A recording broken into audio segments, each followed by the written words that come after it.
Seigneur Dieu vous bénisse. Que Dieu vous bénisse. Oui, nous remercions le Seigneur pour la grâce qu'il accorde à chacun de nous d'être encore une fois dans sa maison ce soir. Nous allons nous tenir debout.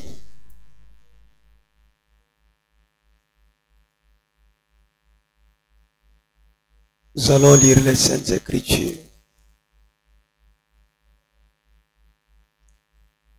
Nous allons prendre Psaume 34. Nous allons commencer la lecture au verset 2.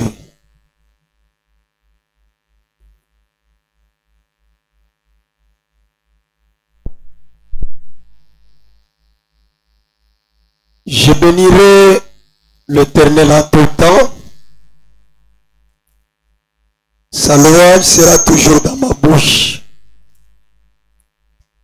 Que mon âme se glorifie en l'Éternel.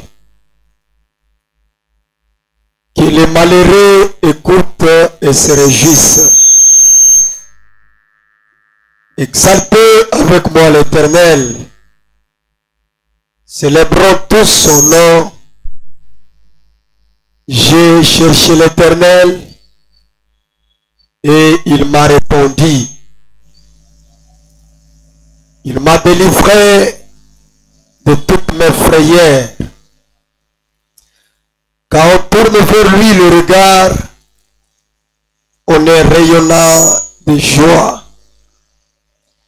Et le visage ne se couvre pas de honte. Quand un malheureux crie, l'Éternel entend et il les sauve de toutes ses détresses. Que Dieu bénisse sa parole. Nous allons chanter.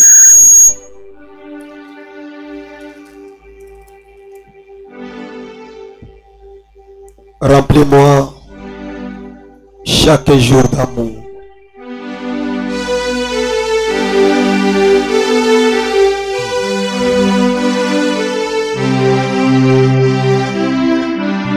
Ensemble avec nos mains.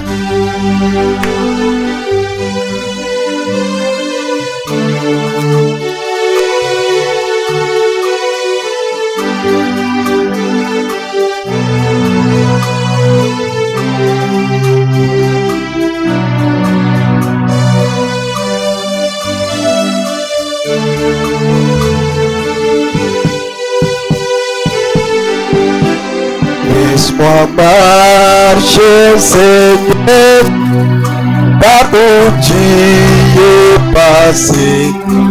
Je m'étonne avec l'éternel. Partout dans la joie, où je dois abandonner. Remplis-moi chaque jour, remplis-moi. Chantons-le avec joie.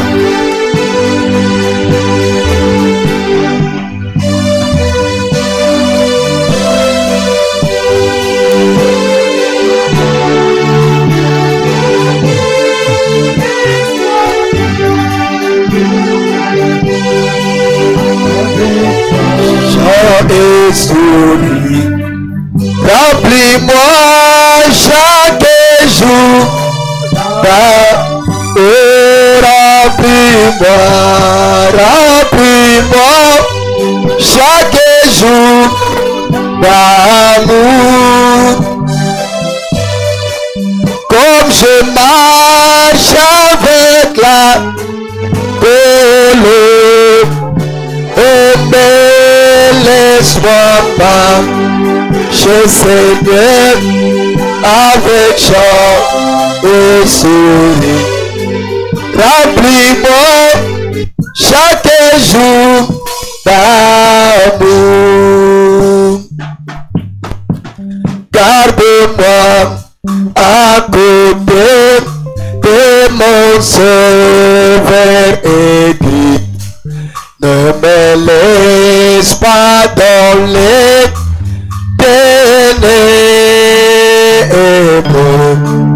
garde-moi du courroux et satisfais mon âme. Remplis-moi chaque jour, remplis-moi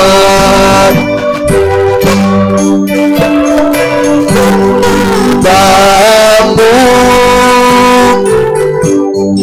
comme je marche avec la polo.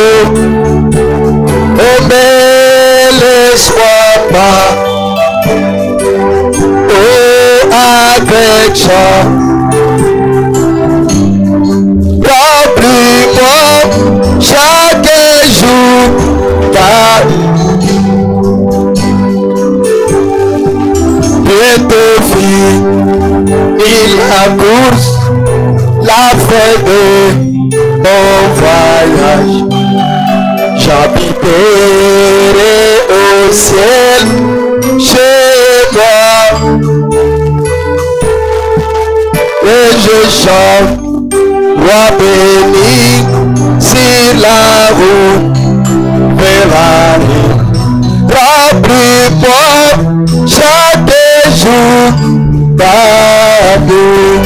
Remplis-moi.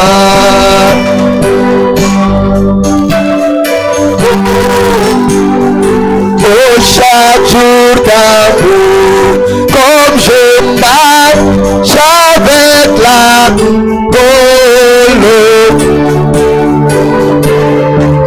laisse-moi pas,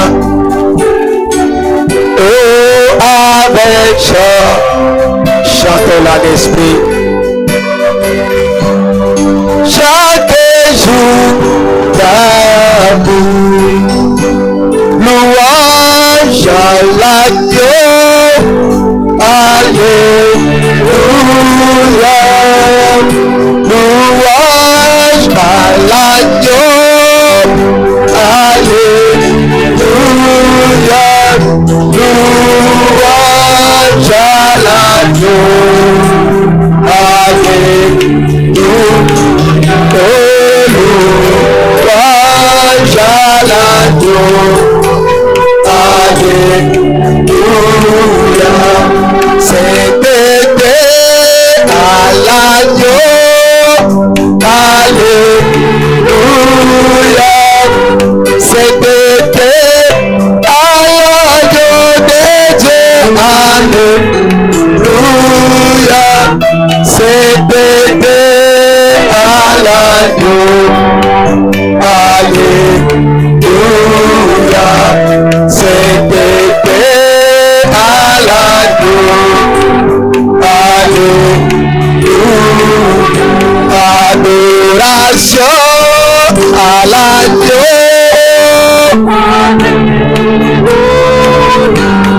Adoration à l'agneau de Dieu, alléluia.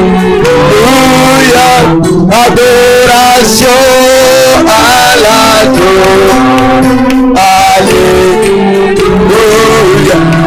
Adoration à l'agneau.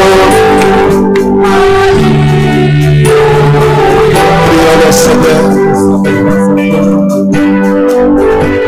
Pardonnez mes frères et sœurs.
Dieu notre Père Céleste,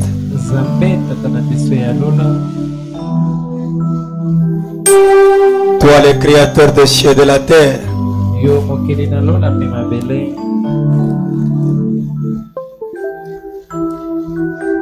tu es l'auteur de la vie éternelle et tu es le thème de notre présence ce soir. Dieu bien-aimé, encore une fois, nous venons devant ta face étant fatigués avec des problèmes,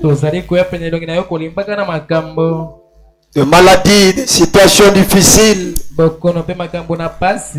croyant que tu es la réponse à tout ce dont nous avons besoin.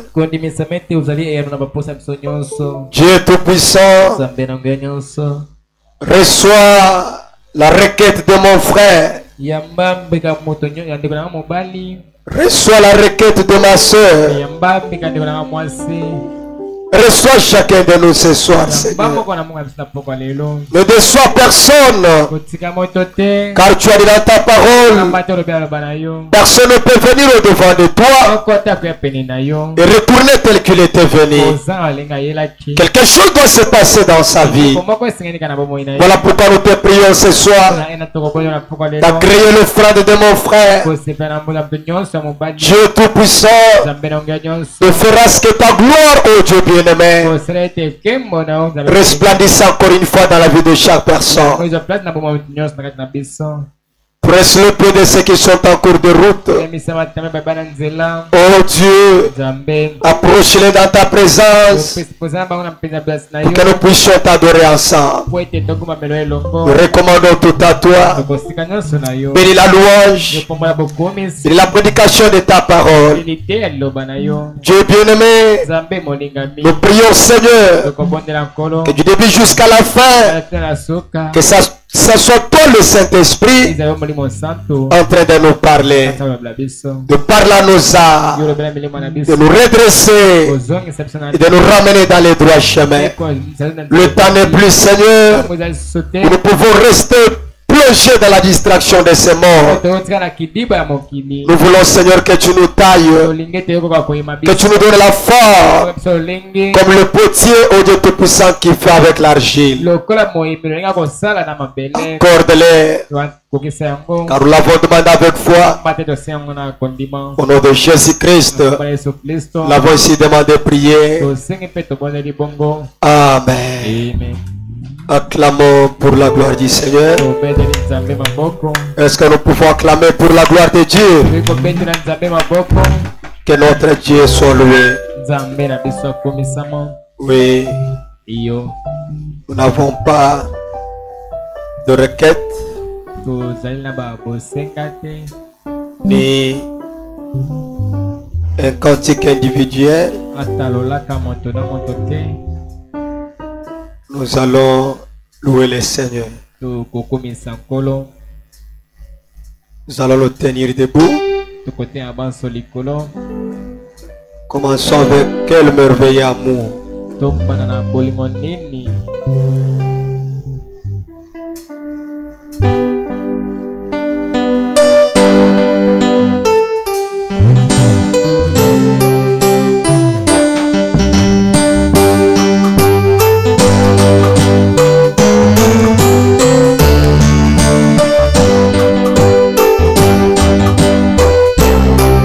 Tous ceux qui respirent louent l'Éternel.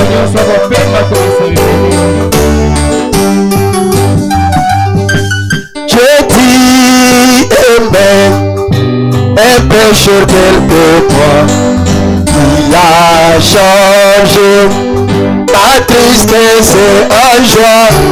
Il libère pour qu'il me ramène. Quel est ce merveilleux amour,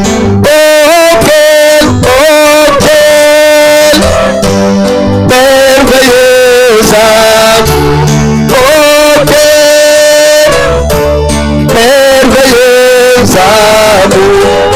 Je dis pas un pécheur tel que moi, quel est ce merveilleux amour.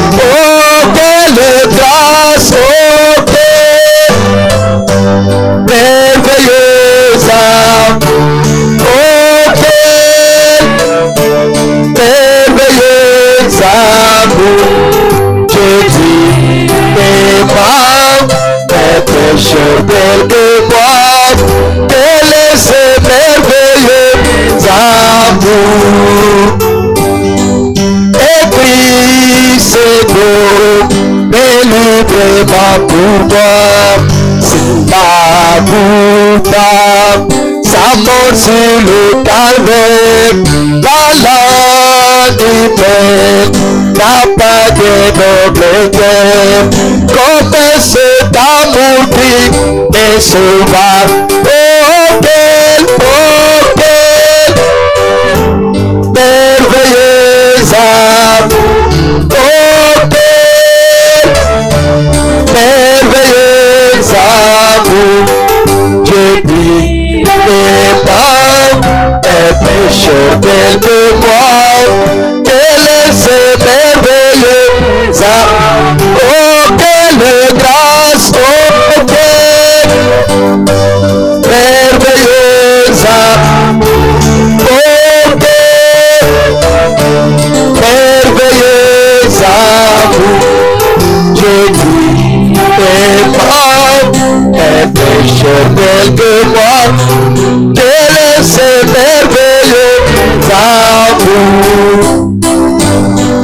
Pour un perdu, condamné comme moi, le Père pour lui, et le Sauveur pour lui, c'est le rachat pour un esclave aimé. Pilote à méprisant sa grâce, oh quel merveilleux amour, oh quel merveilleux amour, Jésus aimant et pécheur tel que moi, quel est ce merveilleux amour, oh quelle grâce, oh quel merveilleux amour, oh quel merveilleux amour, Jésus aimant et pécheur tel que moi, quel est ce merveilleux amour. Et maintenant à son cœur Jésus-Christ, et puis que je suis plus serviteur, les vagabondages immondes sont finis, ses bras sont largement ouverts, oh quel merveilleux amour, oh quel merveilleux amour, Jésus aimant et pécheur tel que moi, quel est ce merveilleux l'amour de Dieu est le si grand qu'elle a coupé le peuple dit, il va plus loin que la pluie des toits, il a télé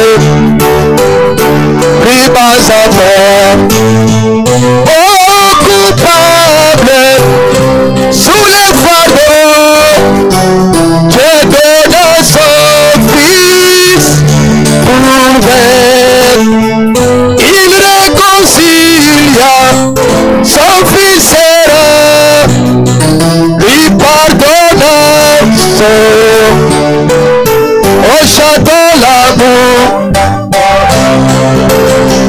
combien riche et il est sans mesure et fort, il endurera éternellement le chant des saints. Oh, qu'il soit loué, qu'il soit loué, qu'il soit loué.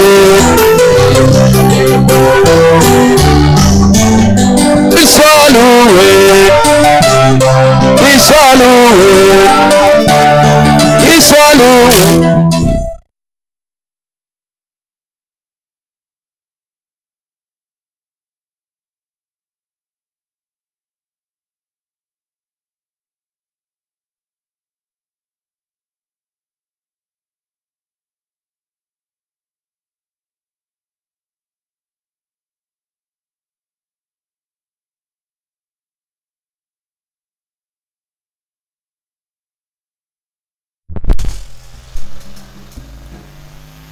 Prions pour la parole.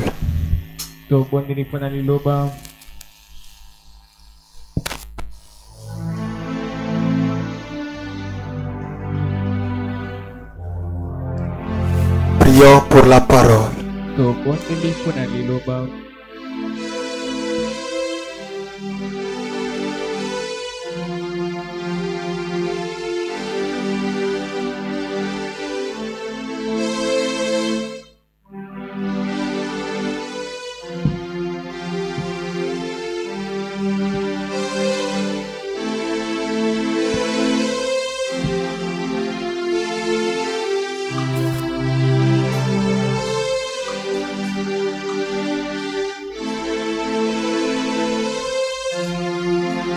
Dieu notre Père,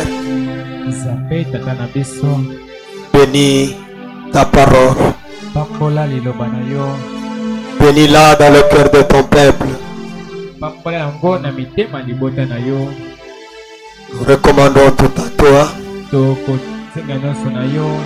Au nom de Jésus-Christ. Amen. Tel que nous sommes debout, nous allons prendre Éphésiens chapitre 1, le verset 5.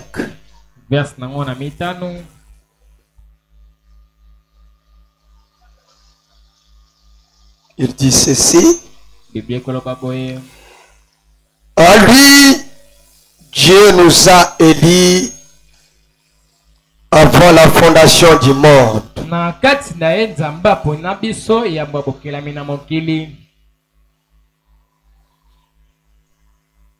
pour que nous soyons saints et irréprochables devant lui. Vous pouvez vous asseoir. Oui, nous continuons toujours avec notre leçon sur les livres d'adoption.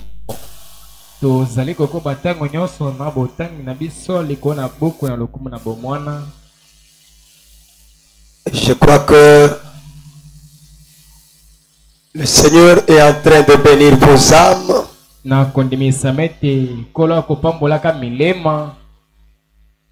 Il est en train de bénir vos âmes.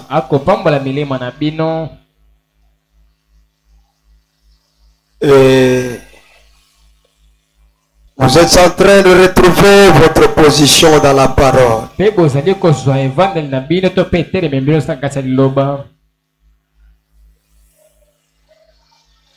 le véritable fils et fille de Dieu est en train de regarder sa position vis-à-vis de la parole. Et il cherche à s'aligner à la parole. Oui, mes frères, nous sommes au temps de la fin, où la Bible avait prédit que les gens aimeront le plaisir de ce monde plus que Dieu.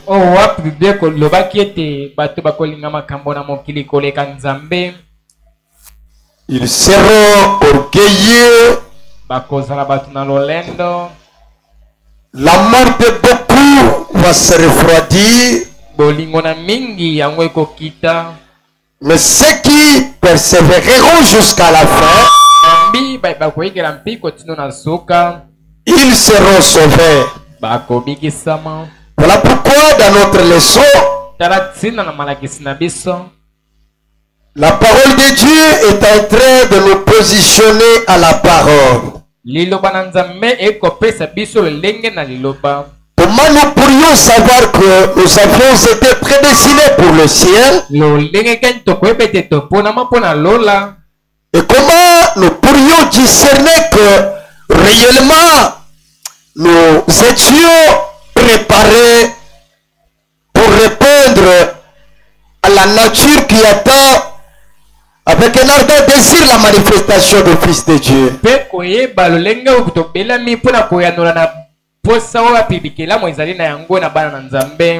Mes frères et sœurs, c'est le temps le plus mauvais que nous sommes en train de vivre. Et le prophète dit, regardez bien la position de prière. Vous trouverez qu'il y a plusieurs personnes qui viennent à l'église que par l'apparence. Mais la chose qui les attire à la parole n'est pas donnée. Voilà pourquoi le mardi le prophète nous avait dit, Dieu ne peut pas vous sauver aujourd'hui. Et aujourd'hui vous aimez plus la parole. Et demain, vous n'aimez pas cette parole-là. Demain, vous retournez dans le monde. Le lendemain, vous êtes à la parole. Le prophète va nous dire, vous devez veiller beaucoup, veiller avec votre âme si vous remarquez des signes pareils dans votre vie. Peut-être tu n'es pas encore prédestiné pour la vie éternelle. Parce que le long de notre enseignement, la Bible nous avait dit, c'est là qu'il avait aimé d'avance. Il les a appelés. Et c'est là qu'il a appelé. Il les a justifiés. Et c'est là qu'il a justifié. Il les a sanctifiés. Et c'est là qu'il a sanctifié. Il les a adoptés. C'est quand Dieu vous appelle à sa parole, lui-même vous justifie. Vous montez l'échelle. Il vous sanctifie. Vous n'aurez pas un moment où vous allez battre en retraite.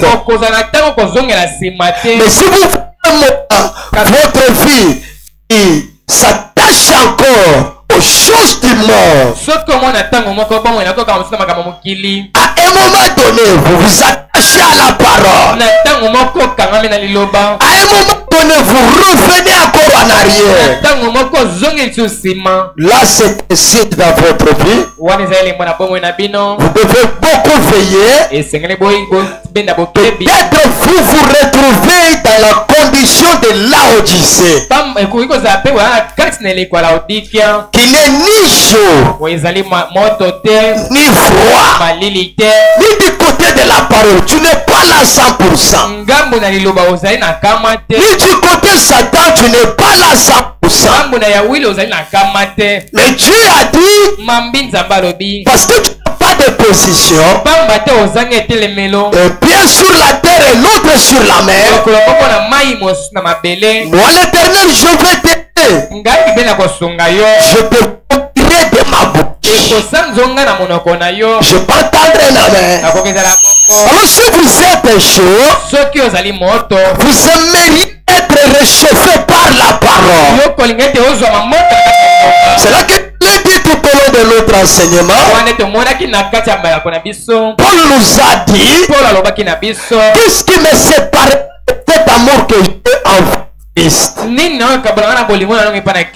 Est-ce que ça c'est travail, l'argent, les études, ça, ce que nous faisons pour réussir, aucune chose ne me séparera de cet amour que j'ai en Christ.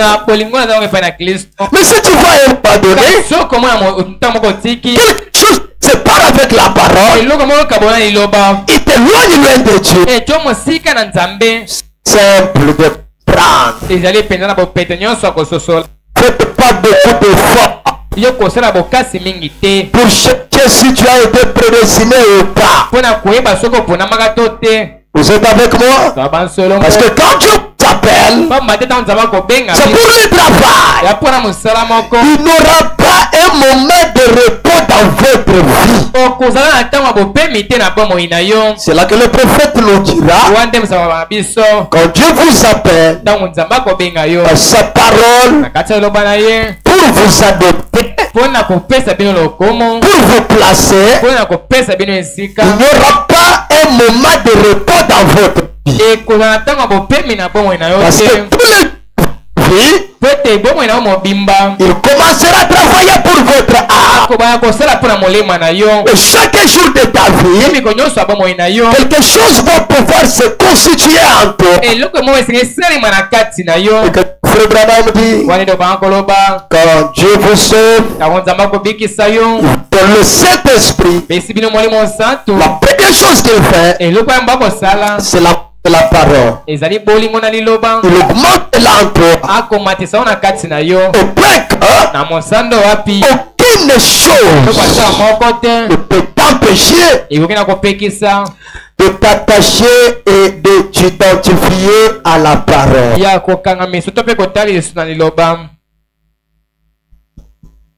Donc, simplement avec cette leçon sur l'adoption, nous pouvons regarder et voir la position de chaque croyant dans la parole. Parce que là, le prophète nous a dit autrefois, quand Israël est entré dans la terre promise, il y a eu d'autres personnes qui étaient restées encore dans le désert. Et ceux qui étaient restés dans le désert, ils n'avaient pas encore un autre entrée pour la terre promise. Donc c'était déjà fini pour eux. C'est pour dire que quand tu crois le message, mais tu vois à un moment donné des choses qui t'attirent loin de la parole, c'est simple de comprendre. De comprendre que peut-être tu dois faire l'effort de recommencer ton expérience à zéro, ou soit tu n'es pas prédestiné pour la vie. Parce que la prédestination s'identifie à la parole. Je peux entendre un amen. La prédestination s'identifie à la parole. Et le prophète dit, mais prends-moi une personne qui aime la parole de tout son cœur. Si tu me dis que cette personne-là sera perdue, je ne te croirai pas. Parce que la seule chose qui donne l'amour à la parole, c'est Dieu lui-même dans le cœur de la personne. C'est quand il est en toi qu'il augmente l'amour de la parole. C'est là que je vous avais dit la semaine. Tu ne peux pas dire que tu aimes Dieu que tu ne vas pas. Aussi longtemps que la parole qui est Dieu, tu n'aimes pas ça. Parce que Dieu est cette parole. Le Dieu, il est l'objet d'adoration. Il est d'esprit. Il est manifesté par sa parole. Voilà pourquoi il a dit, si tu aimes le monde et les choses du monde, l'amour de Dieu n'est pas. Et cet amour de Dieu là se manifestera que par la parole. J'aimerais que chacun de nous, pendant cette leçon, qu'il regarde par rapport à sa position à la parole, il saura à quel niveau il se retrouve. Je peux entendre un amen. Voilà pourquoi quand l'écriture a écrit sur la muraille du temps de Nabuchodonosor, l'écriture disait peser, compter, peser, diviser. Compter, peser et diviser. Et le prophète dit, à chaque fois que vous êtes devant la parole, vous devez vous peser à cette parole-là. Je peux entendre un amen. Et regardez votre expérience, votre foi et votre niveau par rapport à cette parole qui sort. Est-ce que vous êtes avec moi? C'est vraiment simple. Ça demande vraiment d'en parler avec toute assurance pour que ça pénètre quelqu'un. Est-ce que vous êtes avec moi? C'est ce que le prophète nous dit. Et nous devons veiller à cela, mes frères. Le Saint-Esprit, c'est une réalité. Et le prophète dit, à des fois quand il entre en vous, il y a des personnes par lesquelles, quand le Saint-Esprit entre en eux, il entre avec sensation. Il entre avec sensation. Il saute, il crie, il pleure. Et le Saint-Esprit est là. Il y a d'autres personnes. Le Saint-Esprit entre en eux sans sensation. Même quand il entre sans sensation, le prophète dit, quand il est dans votre cœur, à chaque fois qu'il veut te parler, c'est là qu'il retourne avec nous en Éden. Il pouvait sillonner toute la terre. Il marchait. Mais quand il faisait soir, quelque chose disait à Adam, bientôt là, Jéhovah va descendre dans le cathédrale. Est-ce que vous êtes avec moi? Il va descendre là pour communier avec toi. Et Adam était là dans le cathédrale en train d'attendre Jéhovah. C'est ce que le prophète dit. Quelque chose, tout ce que nous pouvons faire, regardez dans nos cœurs d'abord. Que ce soit nos montées et nos descendre, nos hauts et nos bas. Regarde d'abord quel niveau de l'amour de la parole qui est en toi. Est-ce que c'est avec moi? Lisons d'abord quelque chose de Proverbe 84. Écoutez ce que le prophète dit pour cette leçon. Il dit ici c'est bon, ici c'est notre église. Ici c'est notre église. Il dit, il y a peut-être 4 ou 5 nouveaux venus parmi nous. Moi je ne vois pas de nouveaux venus ce soir. Mais c'est l'église. Je suis en train de vous donner un enseignement. Vous voyez? Je suis en train de vous donner un enseignement. C'est enregistré. C'est enregistré. Enregistré.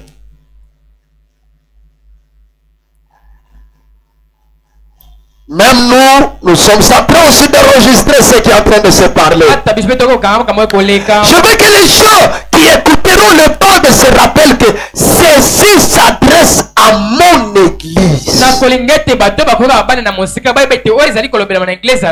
je suis en dehors, parmi les gens là-bas, je tâche d'être assez gentleman pour leur parler pour suivre un peu, les dorloter un peu dans leurs petites idées de lait écrémé. On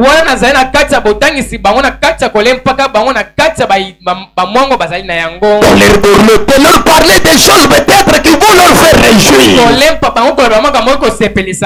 Mais étant donné que ça c'est l'enseignement, je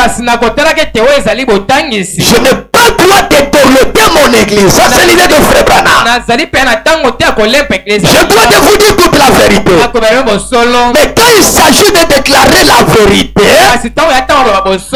déclarons-la. Est-ce que vous êtes avec moi? Et la vérité c'est quoi? C'est la parole.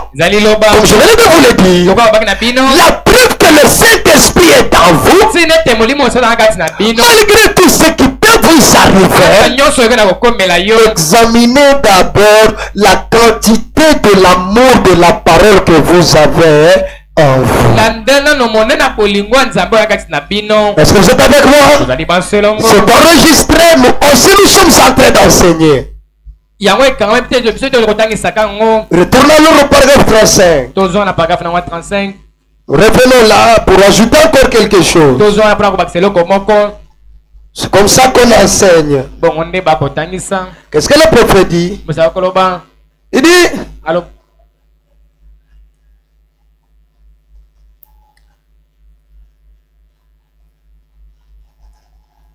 Il dit, observez ce docteur remarquable Paul. La première chose qu'il fait, c'est d'éliminer toute idée de la chute. D'éliminer de façon définitive toute idée du genre que je suis chrétien aujourd'hui et demain je suis de chiite. Et le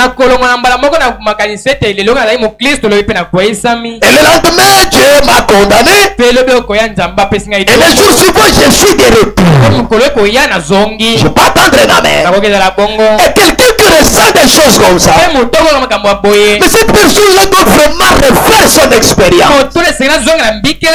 Parce qu'un chrétien qui est sauvé, la première garantie que Dieu fait, il vous donne d'abord la paix pour vos péchés commis. Vous sentez une paix en vous là, que personne ne peut vous condamner. Et c'est là que Paul vient pour dire, à des fois le diable viendra pour vous rappeler de ce que vous avez fait dans la prière. Tu es en train de prier, il te dit, regarde hier ce que tu avais fait. Est-ce que Dieu va exaucer ta prière? Si tu as le Saint-Esprit, tu diras à Satan, arrière de moi Satan, tu n'as pas à me condamner parce que je connais ma position. Ma position c'est quoi? Je suis sauvé par la grâce. Et des choses pareilles, si ça pénètre l'oreille d'une personne qui n'a pas le Saint-Esprit, il va s'enfoncer davantage dans la boue. Mais celui qui est sauvé, il comprendra et discernera la parole. Quelqu'un peut dire amen? C'est ce que le prophète dit. Il dit, ça ne tient pas debout. Il dit, cet épître n'est pas destiné à un enseignement d'évangélisation, à des prédications d'évangélisation. Je n'aborde pas ces choses-là quand je suis sur les champs missionnaires. Voilà pourquoi je vous avais dit, c'est l'enseignement de base dans le message du temps de la fin. Raison pour laquelle le prophète le déclare, je n'aborde pas ces choses quand je suis dehors.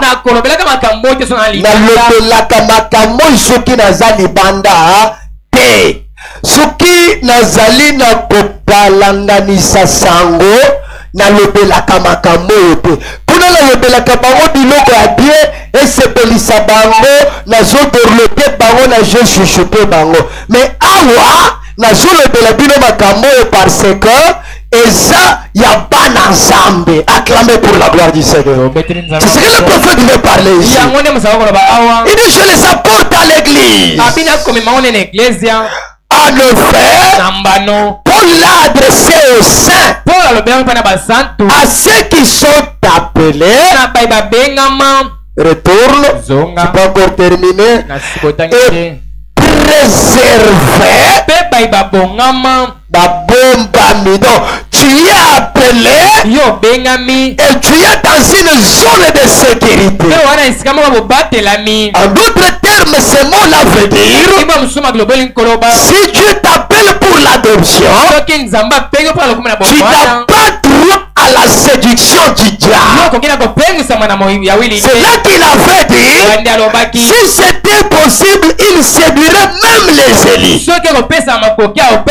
Mais l'élite qui est appelé, il est préservé, il est protégé, il est caché, il est à gauche. Pourquoi ça? Il est rempli, il est mis à part. Mis à part où? Dans le Saint-Esprit. Le même Saint-Esprit là est en toi. Et toi-même là tu es dans le Saint-Esprit. Je vais pas entendre un amen. C'est pourquoi il a dit encore un peu de temps, le monde me verra plus. Mais vous me verrez. Car je vis et vous vivrez. Je serai à vous et même au milieu de vous.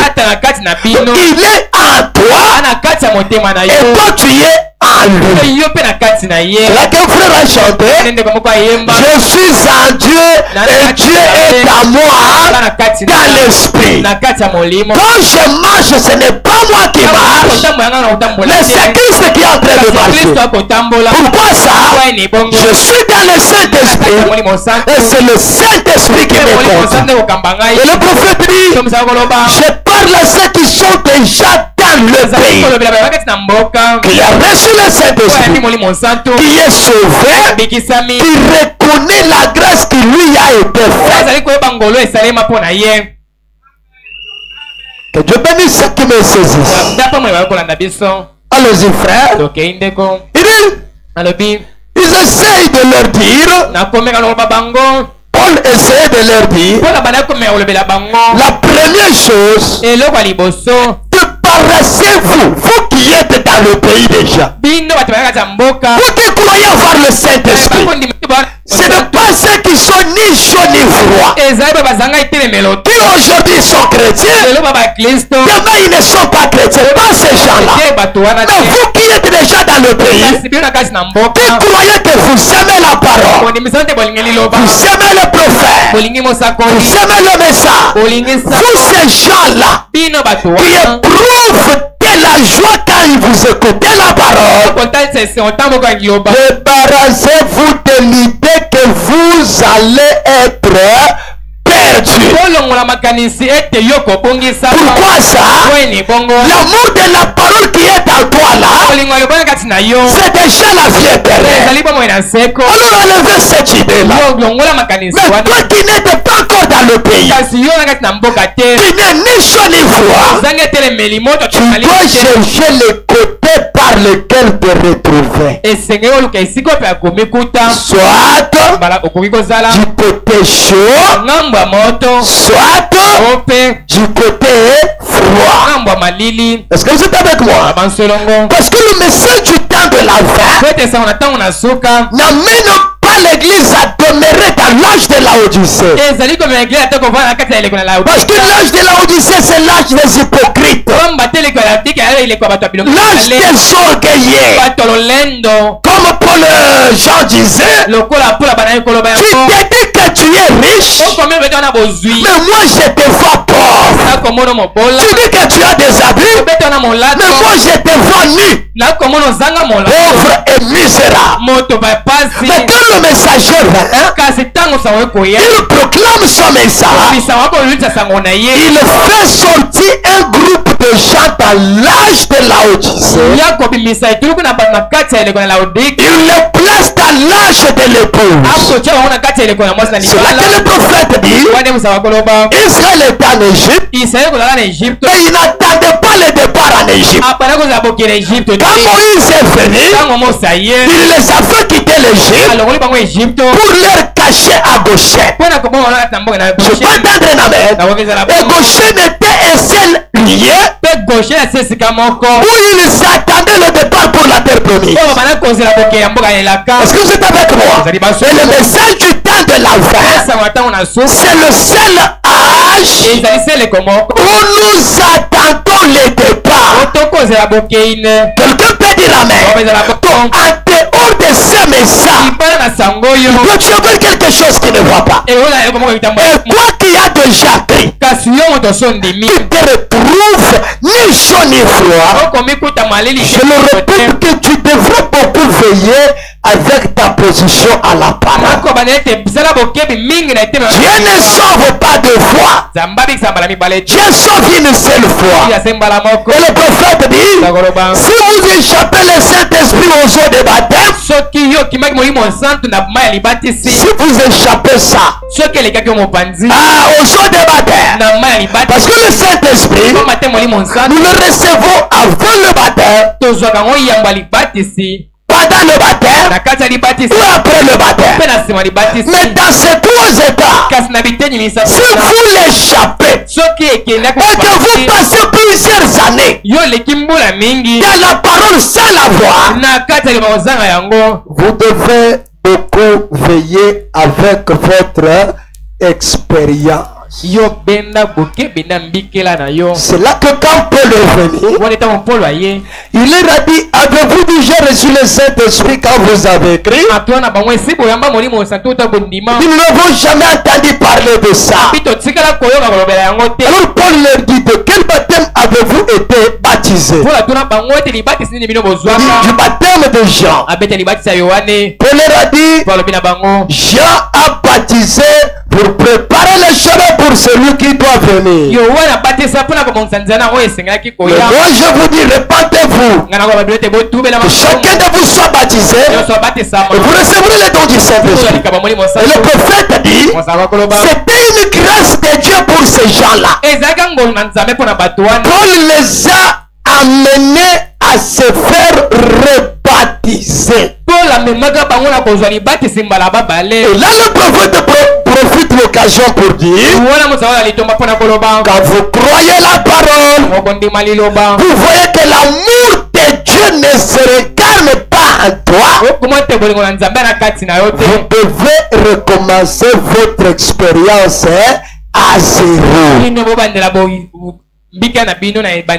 Peut-être le jour que vous avez pris la décision, cette décision-là ne venait pas de votre cœur. Mais comme Dieu aime que tout le monde soit sauvé, il accorde toujours à la personne la deuxième occasion. C'est pourquoi le prophète dit, vous pouvez vous faire rebaptiser plusieurs fois, ce n'est pas un péché. Jusqu'à ce que vous ressentez que la personne de Christ est entrée en vous. Parce que d'après tout, ce monde sera restauré. Ce monde sera pilé. Et même le prophète dit, le seul que je vous prêche là, nous ne resterons pas là-bas éternellement. Notre demeure c'est la terre. Est-ce que vous êtes avec moi? Voilà pourquoi en dehors de ce que nous nous réjouissons aujourd'hui, préparons notre joie à venir. Parce que la joie à venir, un jour vous comprendrez que c'est plus que tout ce que vous vous débattez là. C'est plus que tout ça, mes frères. Et chacun de nous devrait veiller sur ça. Être vraiment sûr que tu es déjà dans le pays. Parce qu'il y a une seule condition. C'est que tu y as aimé et ceux qui t'ont aimé. Alors aimer l'homme là, ce n'est pas aimer Branham comme si tu aimes ton ami. Mais c'est prouver l'amour du message que Branham a prêché dans ta vie. Parce que le prophète dit, le message et le messager sont une seule chose. Est-ce que tu aimes la parole?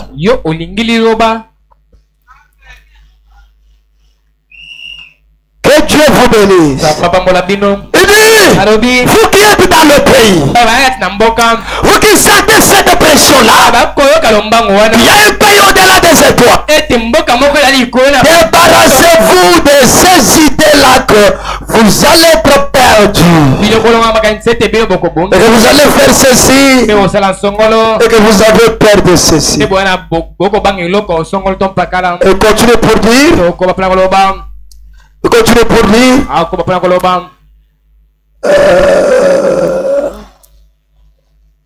Il essaie de leur dire ça, n'ayez pas peur. Car il essaye de vous dire où vous en êtes. Ce message, cet enseignement, essaye de te dire où tu es. Vous voyez? Donc pendant que tu écoutes là, par rapport à l'amour de la parole qui est en toi et à l'amour du monde qui est en toi, tu sauras où tu es. Je ne sais pas si ça pénètre une personne. Car il essaye de vous dire où vous en êtes. Dans cet enseignement, en d'autres termes, c'est le carrefour. Carrefour. Au croisement de plusieurs chemins. Et là, ça te montre quel chemin tu dois amorcer pour arriver à la destination. Cet enseignement essaye de te dire où tu es et qui tu es. Tu es un croyant du message ou tu es un croyant de Laodicée. Mais là, par rapport à la qualité ou quantité de l'amour qui est en toi, tu sais où tu es. Et quelle est votre position? Malgré nos paroles, nos publications, nos témoignages, mais ça te montre où tu es. Amen. Ça te montre qui tu es. Tu es un croyant ou un incrédule. Et pendant que cet enseignement se déroule, ça te montre quelle est ta position. Allons-y, frère. Et continue pour dire. Bon, il pourra vous arriver de commettre des fautes. Pas ceux qui sont dans le désert, mais ceux qui sont déjà dans le pays. Et chaque fois que vous ferez quelque chose de mal, vous recevrez le salaire. Et ce salaire-là, c'est quoi? C'est une punition de Dieu. Il peut vous punir, comme je l'ai dit le mardi. Qui est ce papa-là qui peut voir son enfant en train de faire quelque chose qui est mal et ne le punit pas? Et si un papa punit son enfant et que l'enfant ne s'humilie pas, il s'enorgueillit, c'est qu'il y a une mauvaise semence à l'intérieur de cet enfant-là. C'est là que le prophète dit, à défaut pour connaître la position de la personne, il faut le piétiner, le blesser par force. et voir quelle est sa position. Dans la robe d'occasion, il donne l'exemple de Élie et Élisée. Il dit Élie a découragé Élisée. Il a découragé pour lui dire, je ne veux plus continuer avec toi. Et retourne chez ton père, là où tu étais l'héritier. Moi, Dieu m'appelle à Gilgal. Élisée regarde Élie. Il dit à Élie, l'Éternel est vivant et ton âme est vivant, je ne te quitterai. Et là le prophète dit, il arrivera un moment où ton propre pasteur te scandalisera. Et Dieu fera ça pour voir si réellement tu es un fils de Dieu. Est-ce que vous êtes avec moi? C'est par là que Pierre avait dit, à qui d'autre irons-nous? Nous savons que c'est toi qui as le parole de la vie. Nous ne pouvons pas aller nulle part que te suivre jusqu'à la fin. Voilà pourquoi Paul a dit, celui qui n'accepte pas la correction,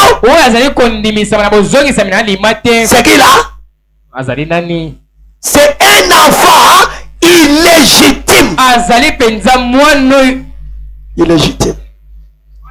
Mwana makangu. Robert. So tu as honte de quoi? C'est un enfant illégitime. Il est comme un millet. Il ne sait pas son père ni sa mère. Parce que millet, il vient de l'âne et le cheval. Deux semences différentes. Il ne connaît pas d'où il vient. Mais un fils de Dieu, même si Dieu le coupe le bras, donc aucun de les sous wap. Hein? Acclamez pour la gloire du Seigneur. Il dit, continue pour dire, mais ça n'a absolument rien à voir avec votre salut. Ça n'a rien à voir avec votre salut. La punition là, le salaire de tes erreurs là, ça n'a rien à voir avec votre salut. Dieu t'a déjà sauvé. C'est jusqu'au jour de ta rédemption. Tu peux recommencer à zéro, se couper ici. Alors il continue pour dire, il dit, une fois que vous êtes né de l'Esprit de Dieu, vous avez la vie éternelle.